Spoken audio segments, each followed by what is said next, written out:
السلام. نحمده ونصلي على رسوله الكريم اما بعد فاعوذ بالله من الشيطان الرجيم بسم الله الرحمن الرحيم رب اشرح لي صدري ويسر لي امري واحلل عقدة من لساني يفقهوا قولي. ناظرین، پروگرام اللہ کے خوبصورت نام کے ساتھ ایک بار پھر آپ کی خدمت میں حاضر ہیں. آج ہم انشاءاللہ اللہ سبحانہ وتعالیٰ کے ایک اور خوبصورت نام السلام کے بارے میں بات کریں گے. السلام سراسر سلامتی. اللہ سبحانہ وتعالیٰ خود اپنی ذات میں، اپنے افعال میں، اپنی صفات میں سلامت ہے، ہر عیب، ہر نقص سے، ہر اس چیز سے جو اس کے فضل اور کمال کے منافی ہے. اسی طرح وہ دوسروں کو بھی سلامتی دینے والا ہے. اللہ سبحانہ وتعالیٰ کا فضل ہر چیز پر چھایا ہوا ہے، ہر چیز کو محیط ہے. اسی لیے وہ اپنے بندوں کو باوجود ان کی نافرمانیوں کے انہیں سلامتی دیے ہوئے ہے، عافیت میں رکھے ہوئے ہے، اور خاص طور پر اپنے مومن بندوں کو آخرت میں وہ اپنے عذاب اور اپنی سزا سے محفوظ رکھے گا. اللہ سبحانہ وتعالیٰ کو سلامتی پسند ہے، اور وہ یہ چاہتا ہے کہ بندوں کے درمیان بھی باہم خیر و بھلائی اور سلامتی کے جذبات اور تعلقات ہوں. السلام کا لفظ ایک بہت وسیع لفظ ہے. اس کے اندر کئی معنی پائے جاتے ہیں. عربی میں سلم یسلم سلاما و سلامتاً کا ایک معنی ہوتا ہے امن، امان، حفاظت اور اطمینان، یعنی ہر طرح کی ظاہری اور باطنی مصیبت اور مکروہ اور عیب سے پاک ہونا. اسی طرح یہ لفظ خلاصی اور نجات کے معنوں میں بھی استعمال ہوتا ہے. جنت کو دارالسلام اسی لیے کہا جاتا ہے کہ وہاں ہر طرح کے مشکلات، تکلیفیں، بڑھاپا، بیماری اور پریشانی اور غم و رنج سے نجات ہوگی اور انسان خلاصی پا جائے گا. قرآن مجید میں آتا ہے لہم دار السلام عند ربہم وہو ولیہم بما کانوا یعملون. انہی کے لیے ان کے رب کے ہاں سلامتی کا گھر ہے، یعنی جہاں وہ ہر تکلیف سے سلامت ہوں گے، اور وہ ان کا مددگار ہے ان اعمال کی وجہ سے جو وہ کرتے ہیں. یعنی دنیا میں اگر انسان اپنے ایمان کو سلامت رکھے، اللہ سبحانہ وتعالیٰ کی حدود کی حفاظت کرے، تو کل انشاءاللہ اللہ تعالیٰ اسے سلامتی کا گھر عطا کریں گے. حقیقت یہ ہے کہ انسان دنیا میں مکمل امن و امان چاہتا ہے، وہ اپنی دنیا کو جنت بنانا چاہتا ہے، وہ آج کی زندگی کو یہ چاہتا ہے کہ ہر طرح کی تکلیف اور ہر مشکل سے خالی ہو جائے. لیکن اللہ سبحانہ وتعالیٰ نے یہ سلامتی اور یہ امن اور یہ سب نعمتیں کل کے لیے رکھی ہیں، یعنی جنت کی شکل میں. اس لیے انسان کو اس دنیا میں رہتے ہوئے اس کی تلاش جاری رکھنی چاہیے اور اس کے لیے محنت کرنی چاہیے. اسی طرح اس مصدر کا ایک اور معنی بھی ہے خالص تحفہ، یعنی سلامتی کا ایک معنی خالص تحفہ بھی ہے، یعنی ایسا تحفہ جو باطن کی برائی اور نیت کی خباثت سے پاک اور خالص ہو. قرآن مجید میں آتا ہے فَإِذَا دَخَلْتُمْ بُيُوتًا فَسَلِّمُوا عَلَىٰ أَنفُسِكُمْ تَحِيَّةً مِّنْ عِندِ اللَّهِ مُبَارَكَةً طَيِّبَةً. جب تم گھروں میں داخل ہوا کرو تو اپنے گھر والوں کو سلام کہا کرو. یہ سلام کیا ہے؟ یہ اللہ سبحانہ وتعالیٰ کی طرف سے مبارک اور پاکیزہ تحفہ ہے. تو اللہ سبحانہ وتعالیٰ نے ہمیں جو سلام کا حکم دیا ہے وہ سلامتی کی دعا بھی ہے اور ایک تحفہ بھی ہے. ثابت بن عبید کہتے ہیں کہ میں ایک مجلس میں آیا جس میں عبداللہ بن عمر وغیرہ تھے، تو انہوں نے کہا جب تم سلام کرو تو سناؤ، یعنی اونچی آواز میں کرو، کیونکہ وہ اللہ تعالیٰ کی طرف سے طیب اور مبارک دعا ہے. یعنی جب ایک انسان دوسرے کو سلام کرتا ہے تو ایک طرح سے برکت کی دعا دیتا ہے اور سلامتی کی دعا دیتا ہے، اور اس چیز کو مسلمانوں کے درمیان رائج کر کے دراصل اللہ سبحانہ وتعالیٰ نے انہیں ایک بہت خوبصورت تحفہ دیا ہے کہ جو وہ ہر وقت ایک دوسرے کو دے سکتے ہیں. جیسا کہ ہم جانتے ہیں کہ تحفے کا تبادلہ باہم محبت بڑھاتا ہے، لیکن یہ ممکن نہیں کہ انسان ہر وقت ایک دوسرے کو مادی شکل میں تحفے دے سکے. اللہ سبحانہ وتعالیٰ نے ہم سب پر کس قدر مہربانی کی ہے اور ہمیں ایک ایسا کلمہ سکھا دیا، یعنی سلام کا، کہ جو خود ایک تحفہ ہے، اور اس کو خود اس نے تحفہ اور برکت والی چیز کہا ہے کہ اگر ہم ایک دوسرے کے ساتھ اس کو ایکسچینج کرتے رہیں تو اس میں ہمارا کچھ بھی خرچ نہیں آتا، لیکن اگر ہم خوشی کے ساتھ دوسروں کو سلام کریں اور جواب میں سلامتی کی دعا پائیں تو اس سے یقیناً ایسے لوگوں کے اندر رحمتیں اور برکتیں نازل ہوں گی، ان کے اندر سے دشمنیاں اور حسد اور شیطان کی ڈالی ہوئی نجاست ختم ہوگی۔ اللہ سبحانہ وتعالیٰ کی طرف سے یہ پاکیزہ اور خوبصورت تحفہ آدم علیہ السلام کو ملا تھا، جو ان کی سب اولاد کے لیے تھا۔ اب کچھ نے اسے اختیار کر لیا اور کچھ نے نہیں۔ حدیث میں آتا ہے رسول اللہ صلی اللہ علیہ وسلم نے فرمایا، اللہ سبحانہ وتعالیٰ نے جب آدم علیہ السلام کو پیدا کیا تو ان سے فرمایا کہ جاؤ اور فرشتوں کو سلام کرو، اور جو کچھ وہ تمہیں کہیں اسے غور سے سنو، وہ تمہارا اور تمہاری اولاد کا سلام ہوگا۔ آدم علیہ السلام فرشتوں کے پاس گئے اور انہوں نے کہا السلام علیکم۔ فرشتوں نے جواب میں کہا السلام علیک ورحمۃ اللہ۔ انہوں نے لفظ رحمت اللہ کا اضافہ کر لیا۔ تو بہرحال جب کوئی سلام کرے تو قرآن مجید میں حکم ہے اذا حییتم بتحیۃ فحیوا باحسن منہا او ردوہا، کہ جب کوئی تمہیں سلامتی کا تحفہ دے تو تم اس کو واپس لوٹاؤ، یعنی اگر کوئی تمہیں سلامتی کی دعا دے تو جواباً دعا دو اسی طرح یا اس سے بہتر، بِأَحْسَنَ مِنْهَا، اور اگر احسن نہیں یعنی ورحمت اللہ نہیں کہہ سکتے تو فَرُدُّوهَا، اتنا تو کہو جتنا دوسرے نے تمہیں کیا۔ اس لیے جو قوم، جو گھرانہ، جو افراد باہم سلام کو رواج دیتے ہیں، عام کرتے ہیں، ان کے درمیان باہم محبت ہوتی ہے، اللہ سبحانہ وتعالیٰ کی طرف سے سلامتی اترتی ہے۔ اللہ سبحانہ وتعالیٰ کا یہ نام حدیث میں بھی آیا ہے، جس میں نبی صلی اللہ علیہ وسلم نے واضح طور پر بتایا کہ یہ اللہ تعالیٰ کا نام ہے۔ عبداللہ بن مسعود کہتے ہیں کہ جب ہم نبی صلی اللہ علیہ وسلم کے پیچھے نماز پڑھا کرتے تو ہم کہتے سلام ہو جبرائیل پر، سلام ہو میکائیل پر، سلام ہو فلاں پر، فلاں پر، سلام ہو اللہ تعالیٰ پر۔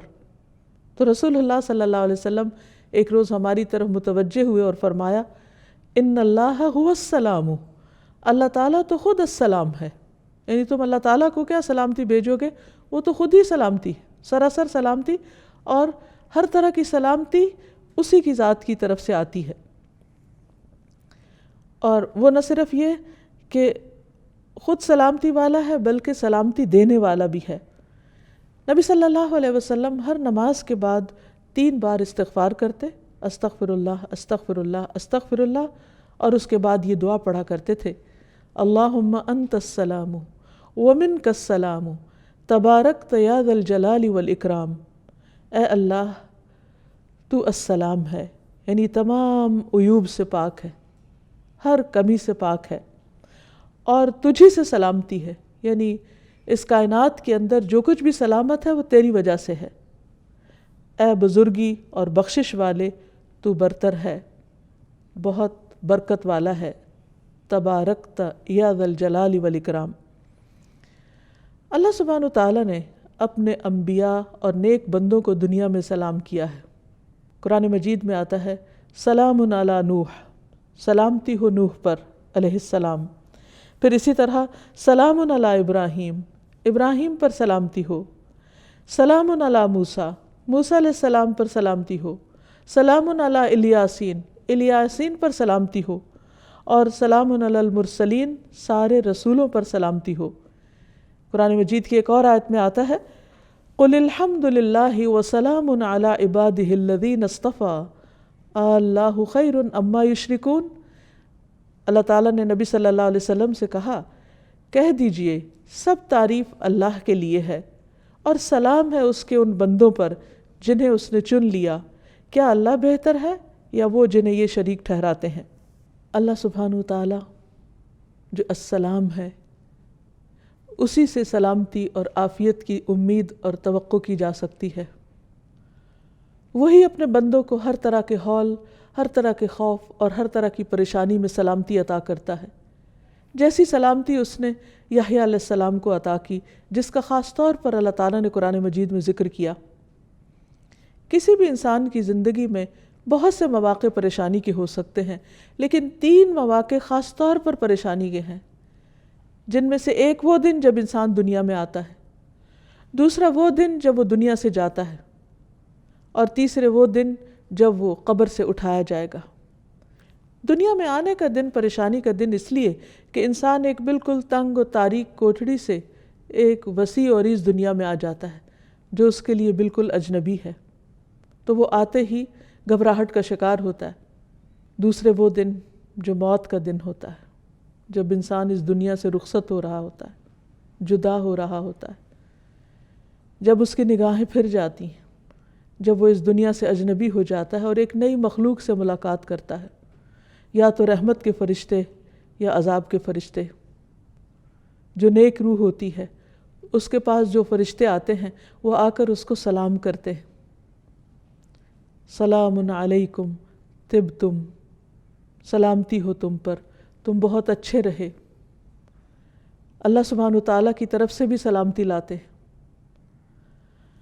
اور تیسرے وہ دن جس دن انسان اپنی قبر سے اٹھایا جائے گا اور وہ حشر کا دن ہوگا، وہ بھی سخت مصیبت کا بہت طویل دن، بہت گھبراہٹ کا دن ہوگا، لیکن اللہ سبحانہ وتعالیٰ کو السلام ماننے والے اس دن بھی سلامتی اور امن میں رہیں گے، اور اللہ سبحانہ وتعالیٰ ان کو اپنی خاص سلامتی سے نوازے گا اور ان سے ہر طرح کا خوف اور غم اور گھبراہٹ اور پریشانی دور کر دے گا۔ تو اللہ سبحانہ وتعالیٰ نے جیسے یحییٰ علیہ السلام کے لیے ان مواقع کی سلامتی کا ذکر کیا، ہم دعا کرتے ہیں کہ اللہ تعالیٰ ہم سب کو بھی اپنی خاص حفاظت اور عافیت میں رکھے اور سلامتی سے نوازے۔ پھر اسی طرح ہم دیکھتے ہیں کہ اللہ سبحانہ وتعالیٰ اپنے بندوں کو جنت میں بھی سلام بھیجے گا۔ ارشاد فرمایا، سلام قولا من رب الرحیم، سلام ہو اس رب کی طرف سے جو بہت مہربان رب ہے، جو بہت رحم فرمانے والا ہے۔ یہاں پر اللہ سبحانہ وتعالیٰ کی صفت الرحیم کا بھی ذکر کیا گیا، کیونکہ جنت میں صرف کوئی بھی اللہ کی رحمت ہی کی وجہ سے جا سکتا ہے، اور خود جنت کے ناموں میں سے ایک نام رحمت بھی ہے کہ انتی رحمتی، تو میری رحمت ہے، تمہارے ذریعے میں جس پہ چاہوں گا رحم فرماؤں گا۔ تو جو لوگ جنت میں جا چکیں گے تو اللہ تعالیٰ ان کو سلام بھیجیں گے، اولئک یجزون الغرفۃ بما صبروا ویلقون فیہا تحیۃ وسلاما، ان کو جنت کا سب سے اونچا بالا خانہ انعام میں ملے گا، یعنی جو صبر کرنے والے ہیں، اس لیے کہ انہوں نے صبر کیا، اور اس میں ان کا استقبال زندگی کی دعا اور سلام کے ساتھ کیا جائے گا۔ اسی طرح نیک لوگ جب جنت میں پہنچ جائیں گے تو ان کے چاروں طرف سے فرشتے حاضر ہو کر ان کو سلام کریں گے اور انہیں اس بات کی مبارک دیں گے کہ وہ کامیابی کی منزل کو پہنچ گئے۔ جنت کو بھی اللہ سبحانہ وتعالیٰ دار السلام کے نام سے پکارتے ہیں۔ قرآن مجید میں آتا ہے، لہم دار السلام عند ربہم وہو ولیہم بما کانوا یعملون، انہی کے لیے ان کے رب کے ہاں سلامتی کا گھر ہے اور وہ ان کا مددگار ہے ان اعمال کی وجہ سے جو وہ کرتے تھے۔ یعنی جنت ایک ایسا مقام ہے کہ جہاں انسان کو کسی قسم کی کوئی تکلیف نہ ہوگی، کوئی پریشانی نہ ہوگی، لا یسمعون فیہا لغوا ولا تأثیما، جس میں انسان نہ کوئی بیہودہ گفتگو سنے گا اور نہ ہی گناہ میں ڈالنے کی کوئی بات، الا قیلا سلاما سلاما، مگر وہاں ایک قول بہت زیادہ ہوگا، ایک بات بہت عام ہوگی اور وہ سلام ہی سلام ہوگی، یعنی ہر طرف سے سلامتی کی پکار ہوگی، ہر کوئی ایک دوسرے کو سلامتی کے ساتھ گریٹ کر رہا ہوگا۔ کتنی خوبصورت ہے وہ جگہ اور کتنا بہترین ہے وہ مقام، لیکن وہ کس کے لیے ہے؟ یہ ان لوگوں کے لیے ہے جو دنیا میں ایک دوسرے کو اپنی تکلیفوں سے سلامتی میں رکھے، جو دنیا میں دوسروں کے لیے تکلیف کا باعث نہ رکھے بنے، جو اپنی زبان سے دوسروں کو سلامت رکھے، جو اپنے ہاتھوں سے دوسروں کو سلامت رکھے، جو اس دنیا میں شر اور فساد نہ پھیلائیں، دنیا کو بھی ایک سلامتی کی جگہ بنائیں۔ پھر یہ ہے کہ اللہ سبحانہ وتعالیٰ کا جو نام السلام ہے، یہ اس لیے بھی ہے کہ اللہ سبحانہ وتعالیٰ ہر نقص اور عیب سے پاک ہیں۔ اللہ سبحانہ وتعالیٰ کی صفات اتنی بلند ہیں، اس کی شان اتنی بلند ہے کہ اس کے اندر کسی قسم کا بھی کوئی نقص نہیں پایا جاتا، کوئی عیب نہیں پایا جاتا، اور اسی لیے وہ سلامتی کو پسند کرتا ہے۔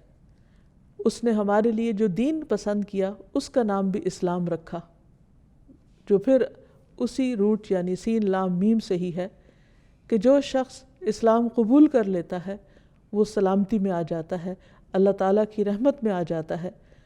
قرآن مجید میں اللہ سبحانہ وتعالیٰ فرماتے ہیں وَرَضِيتُ لَكُمُ الْإِسْلَامَ دِينًا، میں نے تمہارے لیے دین اسلام کو پسند کیا، یعنی اسلام کو بطور دین تمہارے لیے پسند کیا۔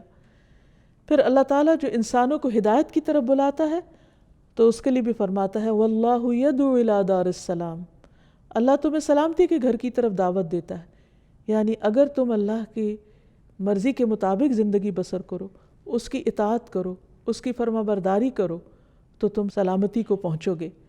پھر اسی طرح ایک اور جگہ پر فرمایا قَدْ جَاءَكُم مِّنَ اللَّهِ نُورٌ وَكِتَابٌ مُّبِينٌ يَهْدِي بِهِ اللَّهُ مَنِ اتَّبَعَ رِضْوَانَهُ سُبُلَ السَّلَامِ وَيُخْرِجُهُم مِّنَ الظُّلُمَاتِ إِلَى النُّورِ بِإِذْنِهِ وَيَهْدِيهِمْ إِلَىٰ صِرَاطٍ مُّسْتَقِيمٍ، لوگو اب تمہارے پاس اللہ کی طرف سے روشنی اور ایک ایسی واضح کتاب آ چکی ہے جس کے ذریعے اللہ تعالیٰ ان لوگوں کو سلامتی کی راہیں دکھاتا ہے جو اس کی رضا کے پیچھے چلتے ہیں، اور انہیں اپنے اذن سے اندھیروں سے نکال کر روشنی کی طرف لے جاتا ہے اور سیدھی راہ کی طرف ان کی رہنمائی کرتا ہے۔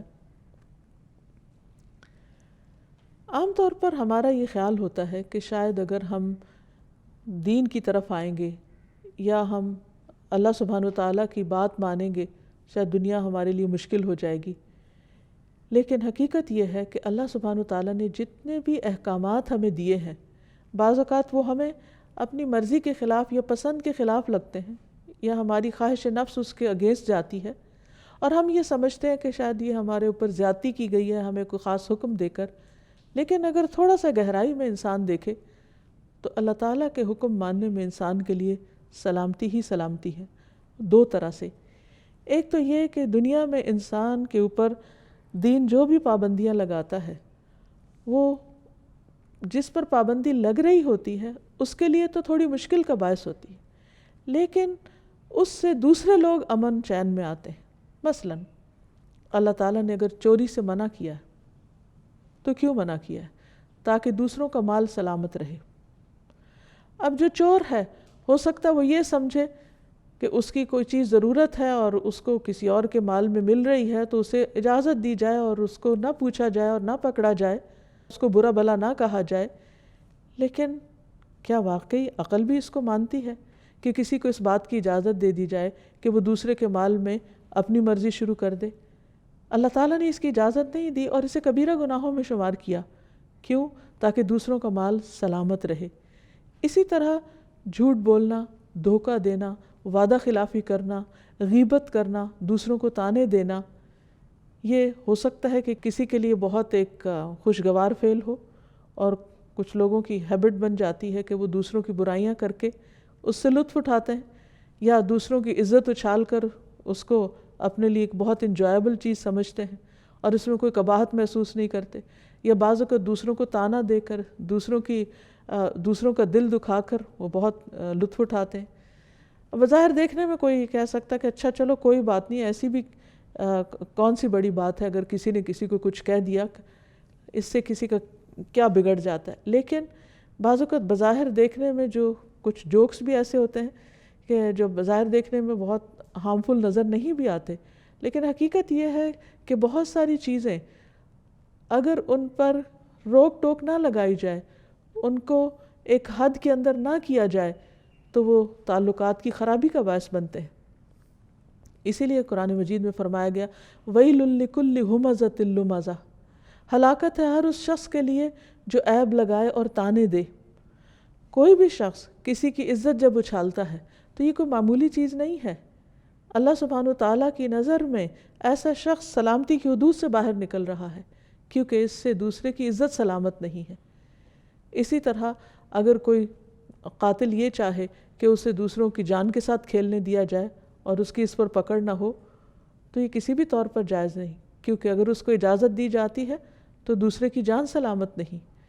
تو اللہ تعالیٰ نے جو شریعت ہمارے پاس بھیجی ہے اس کے کچھ مقاصد ہیں کہ انسان کا دین سلامت رہے، یعنی جو بھی حدود اور پابندیاں لگائی گئیں اس میں کہیں دین کی سلامتی ہے، کہیں عزت کی سلامتی ہے، کہیں حسب نسب کی سلامتی ہے۔ مثلا زنا کی اجازت کیوں نہیں دی گئی؟ تاکہ لوگوں کا حسب نسب سلامت رہے۔ اسی طرح شراب کی اجازت کیوں نہیں دی گئی؟ تاکہ انسان کی عقل سلامت رہے۔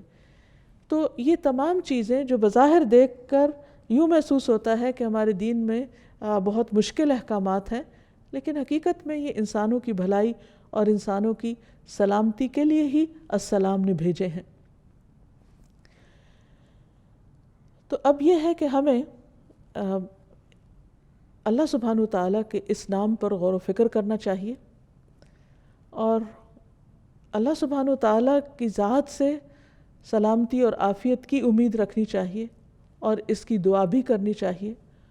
اور اللہ سبحانہ وتعالیٰ کے ساتھ جو ہمارا تعلق ہے اس کے اندر محبت بھی اسی وقت پیدا ہو سکتی ہے جب ہمیں اس پر یہ اعتماد ہو کہ اس کی طرف سے ہمیں کوئی نقصان نہیں پہنچنے والا، وہ ہمیں ناروا عذاب دینے والا نہیں، وہ ہمیشہ عدل و انصاف کرنے والا ہے، اس کا ہر فیصلہ علم اور حکمت پر مبنی ہوتا ہے، اور جب وہ سراسر خود سلامتی ہے اور پرفیکٹ ہے اور ہر نقص اور عیب سے پاک ہے، تو اسے اپنے بندوں کے اندر بھی ایسی صفات دیکھنی ہے کہ جو انہیں عیوب سے پاک کریں۔ ہمارا دین جہاں ہماری دنیا کی سلامتی کا ذریعہ ہے اور اس میں پائے جانے والے احکامات جو بظاہر نفس پر بھاری اور مشکل ہی کیوں نہ ہوں، وہ ہمارے لیے دراصل سلامتی کا پیغام ہے، لیکن اس کے ساتھ ساتھ یہ دین ہماری آخرت کی سلامتی کا ذریعہ بھی ہے۔ جب ایک انسان دنیا میں اللہ تعالیٰ کے احکامات کی پابندی کرتا ہے تو وہ موت کے وقت قبر میں اور قبر سے اٹھنے کے بعد امن اور چین میں رہے گا، سلامتی میں رہے گا، اور اس دن جب ہر طرف ایک بہت بڑی آفت چھائی ہوئی ہوگی، انبیاء علیہم السلام سلامتی کی دعائیں کر رہے ہوں گے۔ رسول اللہ صلی اللہ علیہ وسلم نے فرمایا، جہنم کی پشت پر پل بنا کر ایک راستہ بنایا جائے گا جس کو عام طور پر پل صراط کہا جاتا ہے۔ تمام پیغمبر اپنی امتوں کے ساتھ اس پل سے گزریں گے۔ میں پہلا رسول ہوں گا جس کو اپنی امت کے ساتھ اس پل پر سے گزرنے کی اجازت دی جائے گی۔ قرآن مجید میں بھی آتا ہے وَإِن مِّنكُمْ إِلَّا وَارِدُهَا، تم میں سے کوئی بھی ایسا نہیں جو اس کے اوپر سے نہ گزرے، سب کو وہیں سے گزرنا ہے، جنت تک پہنچنے کے لیے بھی اس پل کا سفر کرنا ہے۔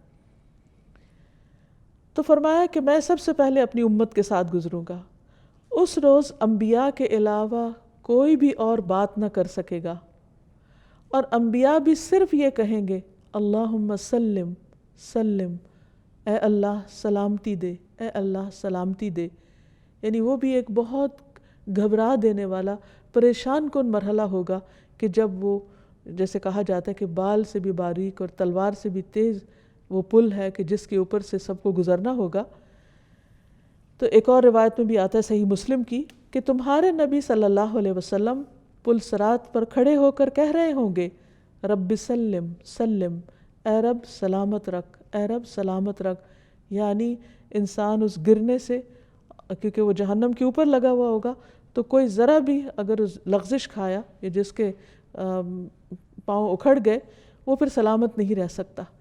تو نبی صلی اللہ علیہ وسلم کا یہ دنیا میں تو ہم پر خیر بہت سارے احسانات ہیں ہی، قیامت کے دن بھی اپنی امت کے لیے ان کے بہت سے احسانات ہیں، جن میں سے ایک یہ کہ وہ پل صراط کے پاس کھڑے ہو کر جب ان کی امت گزر رہی ہوگی تو سراسر سلامتی کی دعائیں مانگ رہے ہوں گے۔ نبی صلی اللہ علیہ وسلم نے فرمایا پھر ایک وقت آئے گا کہ بندوں کے اعمال انہیں چلنے نہیں دیں گے، حتیٰ کہ ایک شخص آئے گا جو چلنے کی طاقت نہیں رکھتا ہوگا اور اپنے آپ کو پل صراط سے گھسیٹتے ہوئے گزارے گا۔ اس کی اور بھی تفصیلات ہمیں احادیث میں ملتی ہیں کہ کچھ لوگ بجلی کی تیزی سے گزر جائیں گے، ہر کوئی اپنے اپنے اعمال کے مطابق گزرے گا۔ کچھ لوگ پانی کی رفتار سے، کچھ ہوا کی رفتار سے، کچھ اونٹوں کی رفتار سے، کچھ پیدل چلنے والوں کی رفتار سے، اور یہاں جو بتایا گیا کہ ایک شخص اپنے اعمال کی وجہ سے اتنا، یعنی اپنے برے اعمال کی وجہ سے اتنا بوجھل ہوگا کہ چل بھی نہیں سکے گا اور گھسٹ گھسٹ کے وہ پل پار کر رہا ہوگا۔ تو اس لیے اللہ تعالیٰ سے دعا کرنی چاہیے کہ اللہ تعالیٰ ہمیں اس دن کے ہول، اس دن کی گھبراہٹوں اور اس دن کی پریشانیوں سے محفوظ رکھے. لیکن اس کے لیے دنیا میں اللہ سبحانہ وتعالیٰ کے احکامات کی پابندی ضروری ہے، دین اسلام کے اندر پورے کا پورا داخل ہونا ضروری ہے تاکہ ہم یہاں اور وہاں دونوں جگہ سلامتی پا سکیں. نبی صلی اللہ علیہ وسلم ہر نماز کے بعد تو سلامتی کی دعا کرتے ہی تھے، ہر مہینے کے آغاز میں بھی سلامتی کی دعا کرتے. جب چاند دیکھتے تو فرماتے اللہم اہلہ علینا بالیمن والایمان والسلامت والاسلام ربی و ربک اللہ. اے اللہ ہم پر اس چاند کو خیر، ایمان، سلامتی اور اسلام کے ساتھ طلوع فرما. اے چاند میرا اور تیرا رب اللہ ہے. یعنی جب انسان نئے چاند کو دیکھے تو سلامتی مانگے، جیسے کوئی نیا دن شروع ہوتا ہے، نیا مہینہ شروع ہوتا ہے. پھر اسی طرح ہم نماز کی حالت میں بھی سلامتی کی دعا کر رہے ہوتے ہیں، جس میں التحیات للہ والصلوات والطیبات السلام علیک ایھا النبی. یعنی ہم جیسے قرآن مجید میں ہمیں حکم دیا گیا کہ ہم نبی صلی اللہ علیہ وسلم پر سلام بھیجیں اور درود بھیجیں، تو ہم ہر نماز کے اندر ہی یہ دعا کرتے ہیں التحیات للہ والصلوات والطیبات السلام علیک ایھا النبی ورحمۃ اللہ وبرکاتہ السلام علینا وعلی عباد اللہ الصالحین. کہ تمام قولی، فعلی اور بدنی عبادتیں اللہ کے لیے ہیں. اے نبی صلی اللہ علیہ وسلم آپ پر اللہ کی سلامتی ہو اور اللہ کی رحمت ہو. حالانکہ آپ سب سے زیادہ نیک تھے، لیکن ہمارا فرض بنتا ہے کہ اللہ کے حکم کے مطابق سلامتی کی دعا خاص طور پر پڑھیں، اور التحیات پڑھے بغیر نماز بھی نہیں ہوتی، تو شعوری طور پر بھی پڑھا کریں. اور پھر اللہ کی رحمت ہو اور اس کی برکت ہو ہم پر اور اللہ کے نیک بندوں پر سلامتی نازل ہو. یعنی جتنے بھی اللہ کے نیک بندے گزرے ہیں پچھلے دور میں یا اب ہیں یا آنے والے ہیں، ہر ایک کے لیے سلامتی کی دعا ہے. عام طور پر جیسے ہم اپنے سوشل لائف میں ایک دوسرے کو سلام کرتے ہیں تو وہ انہی کو کرتے ہیں جو ہمارے سامنے ہوتے ہیں، لیکن اس دعا کے اندر وہ سب شامل ہیں جو پیچھے گزر چکے یا جو آج موجود ہیں اور ہم ان کو جانتے بھی نہیں. کہ اللہ جتنے بھی تیرے نیک بندے ہیں تو ان سب کو سلامت رکھ. حتیٰ کہ جب ایک مسلمان فوت ہو جاتا ہے اور وہ دفن کر دیا جاتا ہے تو دوسرے مسلمان پہ لازم ہے کہ اگر وہ قبرستان کے پاس سے گزرے تو بھی ان کے لیے سلامتی کی دعا کرے. السلام علیکم اہل الدیار من المؤمنین والمسلمین وإنا ان شاء اللہ للاحقون اسأل اللہ لنا ولکم العافیہ. تم پر سلامتی ہو اے مومنوں اور مسلمانوں کے گھر والوں، اور ہم تم سے انشاءاللہ ملنے والے ہیں. ہم اللہ سے اپنے اور تمہارے لیے عافیت مانگتے ہیں، سلامتی مانگتے ہیں. تو گویا اس نام کا تقاضا یہ ہے کہ ہم اپنی پوری زندگی اس کے مطابق گزاریں، اپنی ذات سے دوسروں کو تکلیف نہ دیں، دوسروں کو سلامتی دیں اور سلامتی کے پیغام کو عام کریں. اللہ سبحانہ وتعالیٰ کے اس نام پر ایمان لانے کا اثر یہ ہے کہ ایک مسلمان اپنی ذات سے کسی کو تکلیف نہیں دیتا اور اپنے ہاتھ اور زبان کو روک لیتا ہے اپنے گھر والوں کو تکلیف دینے سے، اپنے پڑوسیوں کو، اپنے رشتہ داروں کو اور تمام انسانوں کو. اور یہی ایک مسلمان کی پہچان ہے کہ المسلم من سلم المسلمون من لسانہ ویدہ. مسلمان کون ہے؟ مسلمان وہ ہے کہ جس کی زبان اور جس کے ہاتھ سے دوسرے مسلمان محفوظ رہیں، ان کی عزتیں محفوظ رہیں، ان کے دلوں کو تکلیف نہ پہنچے. یعنی انسان ایسی کوئی بات نہ کرے کہ جس سے دوسرے ہرٹ ہوں. پھر اسی میں یہ بات آ جاتی ہے کہ انسان صرف زبانی کلامی باتیں ہی نہ کرے بلکہ اس کے ایکشنز ایسے ہوں کہ جس سے دوسرے لوگ محفوظ ہوں. مثلاً کسی کو امان دی ہے تو اسے دھوکہ نہ دے. رسول اللہ صلی اللہ علیہ وسلم نے فرمایا جو شخص کسی کو پہلے اس کی جان کی امان دے پھر اسے قتل کر دے تو قیامت کے دن اسے دھوکے کا جھنڈا دیا جائے گا. یعنی سب دنیا کے سامنے اس کو رسوا کیا جائے گا کہ یہ شخص دوسروں کو دھوکہ دینے والا تھا. نبی صلی اللہ علیہ وسلم نے یہ بھی فرمایا اللہ کی قسم وہ ایمان والا نہیں، اللہ کی قسم وہ ایمان والا نہیں، اللہ کی قسم وہ ایمان والا نہیں. عرض کیا گیا یا رسول اللہ صلی اللہ علیہ وسلم کون ایمان والا نہیں؟ فرمایا وہ شخص جس کے شر سے اس کے پڑوسی محفوظ نہ ہو. اس کے کولیگز، اس کے ساتھی، اس کے آس پاس والے اس کے شر سے نہ بچے ہوئے ہوں۔ تو آپ سوچئے کہ اگر کوئی شخص کسی کے لیے سلامتی کا ماحول نہیں پیدا کرتا تو وہ خود کیسے سلامت ہو سکتا ہے؟ اللہ کے رسول صلی اللہ علیہ وسلم اس سے کیسے خوش ہو سکتے ہیں؟ وہ ان کی شفاعت کی کیسے امید رکھ سکتا ہے؟ لہٰذا بہت ضروری ہے کہ ہم اپنے آپ کو اس قابل بنائیں، اس چیز کے اہل بنائیں ان اعمال کے ذریعے جو سلامتی کو دعوت دیتے ہیں۔ اللہ سبحانہ وتعالیٰ کا یہ نام اور صفت ہم سے تقاضا کرتی ہے کہ ہم سلامتی کو عام کریں اور باہم ایک دوسرے کو کثرت سے سلام کریں۔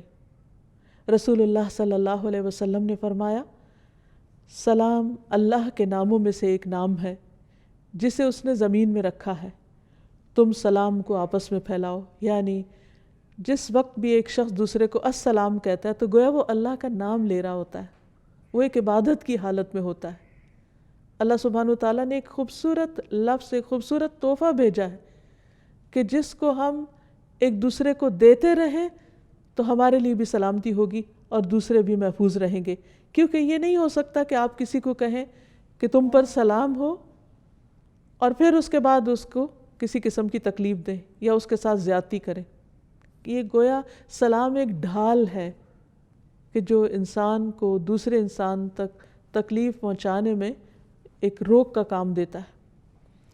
پھر اسی طرح آپ صلی اللہ علیہ وسلم نے فرمایا، افشوا السلام تسلموا، تم سلام پھیلاؤ، سلامت رہو گے۔ یعنی اگر کوئی شخص یہ چاہتا ہے کہ وہ خود بھی سلامت رہے اور دوسرے بھی سلامت رہے تو انہیں سلام کلچر کو عام کرنا چاہیے۔ ابو الدرداء سے مروی ہے، رسول اللہ صلی اللہ علیہ وسلم نے فرمایا، افشوا السلام کی تعلوا، سلام پھیلاؤ تاکہ تم بلند ہو جاؤ۔ اس سے پتہ چلتا ہے کہ سلام کرنا بلندی کا ذریعہ بھی ہے۔ اور پھر ایک مسلمان کے دوسرے مسلمان پر جو 6 حقوق ہیں ان میں سے سب سے پہلے نمبر پر سلام ہی ہے۔ پھر مسلمان کی گفتگو کا آغاز بھی سلام سے ہونا چاہیے۔ حدیث میں آتا ہے السلام قبل الکلام، کلام سے پہلے سلام کیا جائے۔ اور پھر صرف ملاقات کے وقت ہی سلام نہ کیا جائے، جدا ہوتے وقت بھی سلام کیا جائے۔ نبی صلی اللہ علیہ وسلم نے فرمایا، جب تم میں سے کوئی شخص کسی مجلس میں پہنچے تو سلام کرے، اور جب وہاں سے جانے کے لیے کھڑا ہو تو سلام کرے۔ اور دوسرا سلام پہلے سلام سے کچھ کم نہیں، یعنی دونوں ہی امپورٹنٹ ہیں۔ اسی طرح صرف السلام علیکم بھی کہا جا سکتا ہے اور السلام علیکم ورحمۃ اللہ وبرکاتہ بھی، جو اس میں ان 2 مزید دعاؤں کا اضافہ کرتا ہے اس کا اجر اور بھی زیادہ بڑھ جاتا ہے۔ پھر جو شخص سلام میں پہل کرتا ہے وہ دراصل اللہ کی قربت تلاش کر رہا ہوتا ہے۔ یعنی سلام کرنا محض ایک رسمی یا رواجی کلمہ نہیں ہے، بلکہ یہ سراسر عبادت ہے جس سے اللہ کا قرب نصیب ہوتا ہے۔ ابو امامہ کہتے ہیں کہ عرض کیا گیا، اے اللہ کے رسول صلی اللہ علیہ وسلم، جب 2 آدمیوں کی ملاقات ہو تو کون پہلے سلام کرے؟ پہل کس کو کرنی چاہیے؟ آپ نے فرمایا، جو ان دونوں میں سے اللہ کے نزدیک زیادہ ہوگا وہ سلام میں پہل کرے گا۔ یعنی جو سلام کرنے میں پہل کر جاتا ہے وہ دراصل اس بات کی علامت ہے کہ وہ اللہ کے قریب ہے، یعنی اللہ سبحانہ وتعالیٰ کی اس صفت کے ساتھ اس کو ایک خاص تعلق ہے اور وہ انشاءاللہ اللہ تعالیٰ کی طرف سے سلامتی بھی پائے گا۔ پھر یہ ہے کہ سلام پہلے کرنے میں اجر میں بھی سبقت لے جاتا ہے انسان، یعنی دونوں کو اگرچہ ثواب ملتا ہے لیکن جو پہل کرتا ہے اس کو زیادہ اجر ملتا ہے، اور یہ مفت میں نیکیاں کمانے کا ایک ذریعہ ہے جس پر کچھ بھی خرچ نہیں آتا۔ ابو ہریرہ کہتے ہیں کہ ایک شخص رسول اللہ صلی اللہ علیہ وسلم کے پاس آیا، آپ اس وقت ایک مجلس میں تشریف رکھے ہوئے تھے۔ اس شخص نے کہا السلام علیکم، آپ نے فرمایا 10۔ دوسرا آیا، اس نے کہا السلام علیکم ورحمۃ اللہ، آپ نے فرمایا 20۔ تیسرا آیا، اس نے کہا السلام علیکم ورحمۃ اللہ وبرکاتہ، آپ نے فرمایا 30۔ یعنی پہلے کو 10، دوسرے کو 20 اور تیسرے کو 30 نیکیاں ملیں گی۔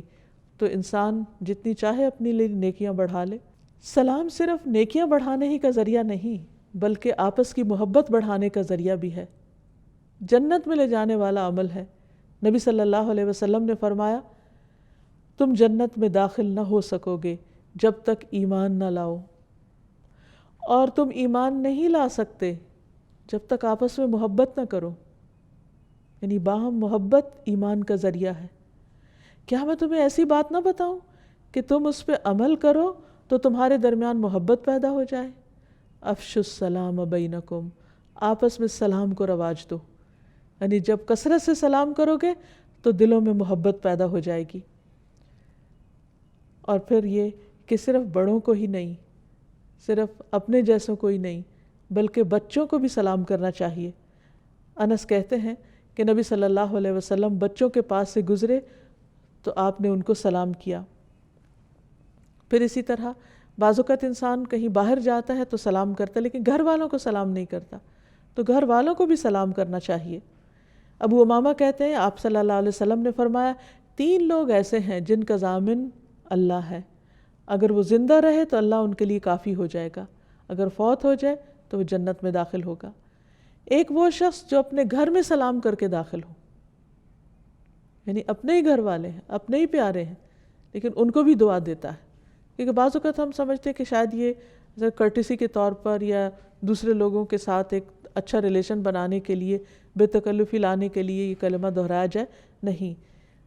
جو شخص گھر والوں کو سلام کرتا ہے وہ جنت کا مستحق قرار پاتا ہے۔ پھر اسی طرح وہ شخص جو مسجد کی طرف چلا، اللہ اس کا ضامن، اور تیسرا وہ جو اللہ کے راستے میں نکلا، اللہ تعالیٰ اس کا بھی ضامن ہے، اس کا بھی مددگار ہے۔ یہاں تک کہا گیا ہے کہ اگر گھر خالی ہو تو بھی سلام کرو۔ عبداللہ بن عمر کہتے ہیں کہ جب کوئی خالی گھر میں داخل ہو تو کہے السلام علینا وعلی عباد اللہ الصالحین، سلام ہو ہم پر اور اللہ کے نیک بندوں پر۔ السلام علینا یعنی اور کوئی نہیں تو اپنے آپ ہی کو سلام کرے۔ پھر اسی طرح اگر گھر میں کوئی سو رہا ہو تو ہلکی آواز سے سلام کرے، تاکہ یہ نہیں کہ زبان سے تو سلامتی بھیج رہا ہے لیکن اس کو دوسرے کو تکلیف دے رہا ہے۔ پھر اسی طرح جس کو نہ جانتے ہو اس کو بھی سلام کیا جائے۔ کہیں جھگڑا ہو جائے، بحث ہو جائے، یا کوئی لا علم شخص کوئی ناروا بات کرے تو اس کو بھی سلام کر کے انسان ایک طرف ہو جائے۔ جیسے قرآن مجید میں آتا ہے وَإِذَا خَاطَبَهُمُ الْجَاهِلُونَ قَالُوا سَلَامًا، کہ جب جاہلوں سے ان کا پالا پڑتا ہے تو کہہ دیتے ہیں تم پر سلامتی ہو، اور ان سے اعراض برتتے ہیں۔ پھر یہ کہ سلام جو ہے وہ ناراضگی دور کرنے کا بھی ذریعہ ہے، اور جب کبھی باہم رنجش ہو جائے یا کوئی تعلقات میں کمی بیشی ہو جائے تو اس وقت بھی اس تعلق کو دوبارہ ریوائیو کرنے کے لیے سلام ایک بہت ہی خوبصورت طرز عمل ہے۔ پھر یہ کہ صحابہ کرام جو تھے وہ باہم ایک دوسرے کو کثرت سے سلام کرتے، یہاں تک آتا ہے کہ اگر کوئی کسی درخت کے اوٹ کے پیچھے ہوتا پھر سامنے آتا تو پھر سلام کیا کرتے۔ آپ صلی اللہ علیہ وسلم نے یہاں تک بھی فرمایا کہ جو سلام نہ کرے اسے اندر آنے کی اجازت نہ دو۔ اور اس معاملے میں صرف یہ نہیں کہ کرنے کی فضیلت بتائی گئی، جو نہ کرے اس کو ناپسند بھی کیا گیا۔ اور آپ نے فرمایا کہ سب سے بڑا بخیل وہ ہے جو سلام کرنے میں بخل کرے، یعنی جو کھل کے سلام نہیں کرتا، یا شوق سے سلام نہیں کرتا، یا سلام کرنے کو اپنی عادت نہیں بناتا۔ رسول اللہ صلی اللہ علیہ وسلم نے فرمایا لوگوں میں سب سے زیادہ عاجز وہ ہے جو دعا کرنے سے عاجز ہے، یعنی جب اس کو کوئی ضرورت پیش آتی ہے تو وہ ہاتھ نہیں اٹھاتا، اللہ سے مانگتا نہیں۔ اور لوگوں میں سب سے بڑا بخیل وہ ہے جو سلام میں بخل کرتا ہے، یعنی کہ اس کے منہ سے سلامتی کی دعا نہیں نکلتی۔ تو اللہ تعالیٰ سے دعا ہے کہ وہ ہمیں بہترین اخلاق عطا فرمائے، اپنے اس نام کی برکت سے وہ ہم سب کے اندر بہترین اخلاق پیدا کرے اور ہمیں سلام کی عادت عطا کر دے۔ وآخر دعوانا ان الحمد للہ رب العالمین۔